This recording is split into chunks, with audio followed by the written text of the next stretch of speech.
Okay, and we are back, and we're in the book.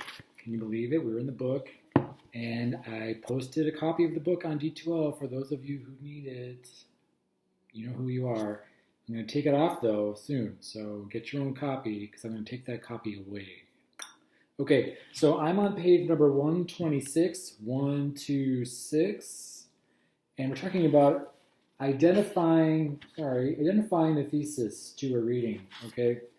So they give us an example on the first page here, 126. They give us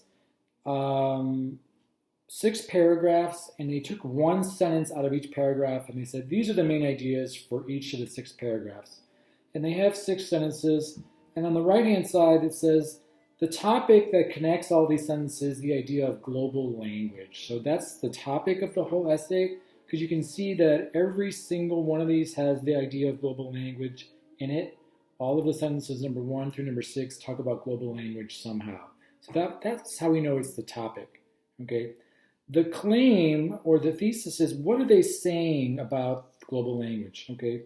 So in number 1, they say English is now a global language, but the numbers are not the most important issue. So they're saying that the topic is global language, and we have an idea that English, of course, is a global language. Chinese, also a global language. Thai, not at the moment. It could become a global language. I mean, that's not easy to do, but you have to have a lot of speakers learning Thai to become a global language. Okay, so then in paragraph 2, they give us ways that it becomes global. And paragraph 4, they talk about examples of that. Paragraph 5 is the common idea that the writer does not agree with it. The writer's like, no, I don't agree with this idea, because he has a warning in paragraph number 5. He says, a large number of speakers does not necessarily make English a global language, because you have to have the idea of power. And then you get to paragraph 6, that is the idea that you have to have political power of a nation, economic power, military power, and that makes a language global. It's not just the number of speakers. So we came back to that idea.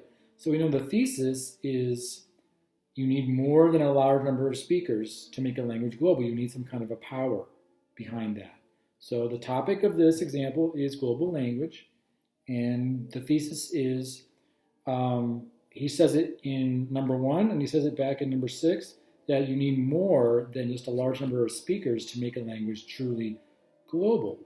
Okay, so if that makes sense, and I hope it does, if you have questions, please let me know.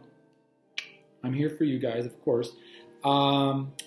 Take a look at the strategies on top of page 127. These strategies are going to be the same no matter what we're reading, whether it's a novel or whether it's from the textbook or from the newspaper or whatever.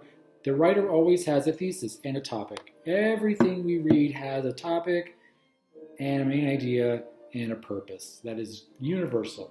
Okay, and I'll give some more examples of that a little bit later on, maybe next time I see you. Okay, so take a look. I'd like you guys to take a look at skill practice number 1, language and machines and signed languages. There are 7 sentences for language and machines, and for sign languages there are 6. Okay, so what I'd like you guys to do is take a look at the lists of main ideas, and then think about what's in common here. What do they all have in common? And then that would be your topic. Okay, and then there's 4 claims the writer is suggesting. Okay, so if you can see with me, this is not the best way to teach, but I'm going to work through it. Okay, where are we? Okay, so you can see there are 7 sentences, and then there's 4 possible claims. Okay, one of them is going to be the correct, one of them is going to be the correct thesis statement. Okay, some of them are just not true. Some of them are details. One of them is going to be the main idea of the whole essay. Okay, so we could talk about that next time I see you. Okay, so please try skills practice number 1 and 2 to get a sense of, can I identify the topic? Can I understand the writer's reason for writing this? What is the writer trying to say? Everything that we write, we're trying to say something. Sometimes we put it very directly, sometimes not directly. So it's our job to kind of figure that out as a reader, and it will help us also in our writing. Okay, I want to move ahead a little bit further, talking about our reading that we have to do for homework. It is the reading number 1, when does language learning begin? And as you know, this is on page 131, and it's 9 paragraphs, so it's going to take some time to read. So I'm not going to ask you to do the exercises yet at the end, because it's going to take maybe a challenge for us to get through this reading, but I will give you some questions on the first page only. And I'm just going to do the first page. I've made many questions for you because I'm evil like that. Okay, so in paragraph number 1, on page 131, if you look down, you can see I have circled the word it right there. I would like to know, what is it? What is it? It's a pronoun. It's a pronoun mystery. What is it? I need to know, what is it? Okay. And then they talk about, in paragraph 2, they talk about this remarkable achievement.